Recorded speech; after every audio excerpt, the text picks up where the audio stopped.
අපි ඉන්නේ මේ හීන් අරත්ත වගාවක. හීන් අරත්ත කියන්නේ අපේ දේශීය වෙදකමේ බහුලව භාවිතා වෙන ශාකයක්. දැන් මේ හීන් අරත්ත අපිට බොහෝ පහසුවෙන් වාණිජ වගාවක විදිහට කරන්න පුළුවන්. මේක අයිති වෙන්නේ මේ සින්ජබිරාසිය කියන ෆැමිලි එකට. ඒ කියන්නේ ඔය ඉඟුරු කහ අයිති වෙන්නේ. ඒ පවුලට තමයි මේක අයිති වෙන්නේ. ඒතර මේක රයිසෝමයක්. ඒ කියන්නේ භූගත හඳක් තමයි මේ අරත්වල තියෙන. මේ අරත්වල දැන් අපි මෙතන භාවිත කරලා තියෙනවා මේ උස්පාත්තියක්. අපි තව ටිකකින් ඔයගොල්ලන්ට පෙන්වන්නම් මේ උස්පාත්තියක් නැතිව වැටි ක්‍රමයට කොහොමද මේක හදන්නේ කියලා අපිට පෙන්වන්න පුළුවන්. අපි ඒ විදිහට මේක හදන අවස්ථා තියෙනවා. ගොඩක් සාර්ථකයි වැටි ක්‍රමයට හදන එක. ඒක පොදුවේ කහ ඉඟුරු ඕනේ කරන වැටි ක්‍රමයේ සාර්ථකයි ඇත්තට. මොකද දැන් මේ පාත්තියක අපිට මැද්දේ ඊට පස්සේ තනකොළ එනවා. දැන් මේක නම් තනකොළ වෙන්නේ නැහැ. මොකද සුද්ධ කරලා තියෙන අවස්ථාවක් මේ තියෙන. නමුත් තනකොළ ආපුවාම වෙන්නේ අපිට මේක මැනුවලි මේ වීඩින් කරන්න වෙනවා. ඒතකොට ඒකට ලොකු වියදමක් යනවා. ඒකට ලොකු වියදමක් යන නිසා අපිට කරන්න පුළුවන් දේ තමයි මේ ඉන්ටර් කල්ටිවේටර් එකක් දාන්න බලාගෙන රිජ් ඇන්ඩ් ෆරෝ ක්‍රමයට මේ වැටි ක්‍රමයට දාන. ඒතර මේ වැටියේ කානුව දිගේ මේ මැෂින් එක අපිට අරන් ගියපුවම හරිය ලේසියෙන් අඩු වියදමින් දවසින් අක්කරයක් දෙකක් වුණත් අපිට සම්පූර්ණම වල් අයින් කරන්න පුළුවන් වෙනවා.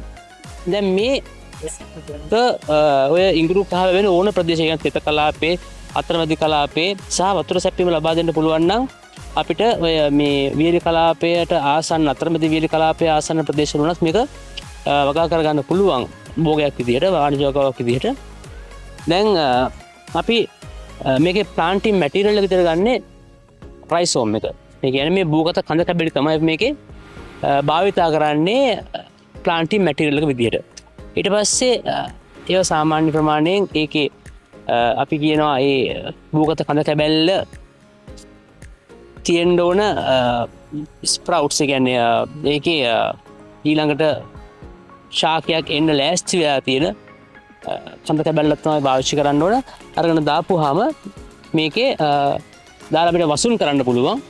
වසුන් කරාට පස්සේ මේක ටික දවසකින් මේ වගේ මේ ශාකය ඉහළට එනවා. ඊට පස්සේ සාමාන්‍යයෙන් මේකත් අපි වඩා සුදුසු අපිට ඔය අප්‍රේල් වගේ කාලයක දානවා නම් ඊට පස්සේ මාස 7-8ක් ගියාට පස්සේ මේ ඉඟුරු වගේම තමයි මේවත් මේ ශාකය වියලීමට ලක් වෙනවා. වේල්ලා වගේ යනවා. එතකොට අපිට පුළුවන් මේක අපේ මේ අස්වැන්න නෙලා ගන්න.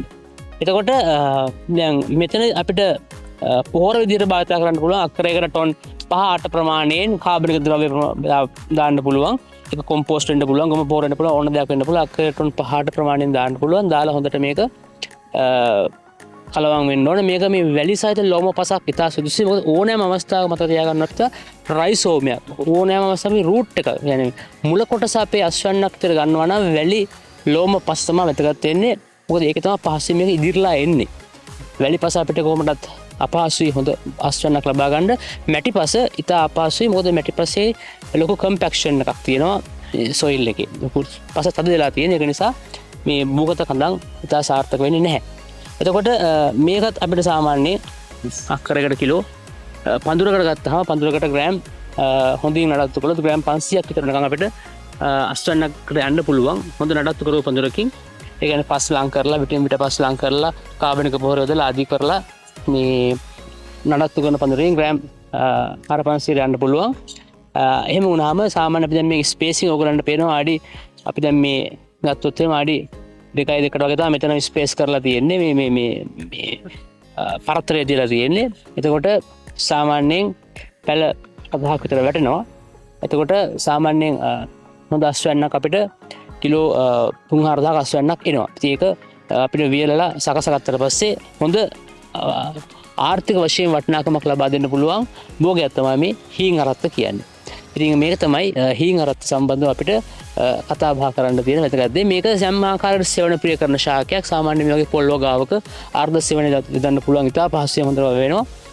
එතකොට හුඟක් මේ තෙත සහ අතරමැද කලාපයේ පොල්ලතු ආශ්‍රිතව ඉතා හොඳින් වගා කරන්න පුළුවන් භෝගයක් විදිහට හීන් අරත්ත අපිට හඳුන්වලා දෙන්න පුළුවන්. මේකේ අපිට ප්‍රධානවම ෆ්ලැවනොයිඩ්ස් වර්ග දෙකක් අඳුරගන්න පුළුවන්. ෆිනෝකේම්බ්‍රින් and ෆිනෝබැන්කිෂ් කියලා. ඊට අමතරව පොලිෆීනෝල්ස් වර්ග, ටැනින්ස් වර්ග ගොඩාක් තියෙනවා මේ හීන් අරත්ත කියන ශාකයේ ඇසෝසියේට් වෙලා. මේ ප්ලාන්ට් එක ගත්තාම වල කවුරුත් දන්න ජින්ජර් ප්ලාන්ට් එක වගේම මෙලගේ තියෙන රයිසෝම් කියලා අන්ඩර්ග්‍රවුන්ඩ් ස්ටෙම් එක. ඒක ඇත්තටම මේක ඒ ස්ටෙම් එකේ මොඩිෆිකේෂන් එක රයිසෝම් කියලා. ඉතින් මේ අපිට අරත්ත ප්ලාන්ට් එකේ දකින්න පුළුවන් වෙන්නේ ඒ වගේ රයිසෝම් කියන ස්ටෙම් මොඩිෆිකේෂන් එක. ඒතර පේනාති මෙලගේ ලීව්ස් ගත්තාම ටික ලීනියර් ෂේප් එකක් ගන්න. ඒ වගේ මෙලගේ තියෙන මගේ ටෝල් ලීෆි ස්ටෙම් එකක් තමයි මේ අරත්ත ප්ලාන්ට් එකට තියෙන්නේ. ඊට පස්සේ මෙලගේ ෆ්ලවර්ස් ගත්තාම පේල් වයිට් කලර් එකක් වගේ තමයි අපිට දකින්න පුළුවන් වෙන්නේ.